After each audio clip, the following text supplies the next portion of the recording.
ലോക്കിയുടെ ഡെവിൽഫുഡിനെ പറ്റിയുള്ള theory number 2 നമ്മൾ നോക്കാൻ പോകുന്നത് ലോക്കി ഒരു ഡ്രാഗൻ ആകാൻ ചാൻസ് ഉണ്ട് എന്നുള്ളതാണ്. എക്സാക്ട്ലി പറഞ്ഞാൽ നിഡ്ഹോഗർ എന്ന് പറയുന്ന നോർസ് മിത്തോളജിയിലെ ഒരു ഡ്രാഗൻ.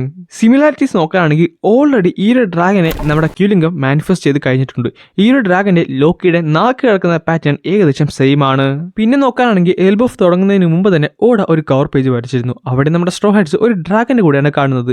ആൻഡ് ബിലീവ് മീ, ഓട എപ്പോഴും ഇതേപോലത്തെ കവർ പേജിന്റെ അത് പല ഹിൻസും ഒളിപ്പിച്ച് വെക്കാറുണ്ട്.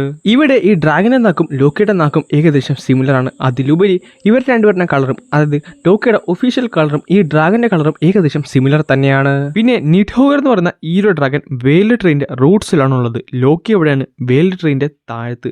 അതിലുപരി ഈ നിഡ്ഹോഗർ എന്ന് പറയുന്നത് ഒരു ഇലക്ട്രിക് ടൈപ്പ് ഡ്രാഗനാണ്. ലോക്കിയുടെ പവേഴ്സും ഏകദേശം ഇലക്ട്രിക് തന്നെയല്ലേ? സോ നിങ്ങൾക്ക് എന്താണ് തോന്നുന്നത്? ലോക്കി ഫിൻഡർ എന്ന് പറയുന്ന വോൾഫ് ആയിരിക്കുമോ, അതോ നിഡ്ഹോഗർ എന്ന് പറയുന്ന ആ ഒരു ഡ്രാഗൻ ആയിരിക്കുമോ, അതോ അല്ലെങ്കിൽ മറ്റെന്തെങ്കിലും ആയിരിക്കുമോ? താഴെ കമന്റ് ചെയ്ത് പറയാൻ മറക്കണ്ട.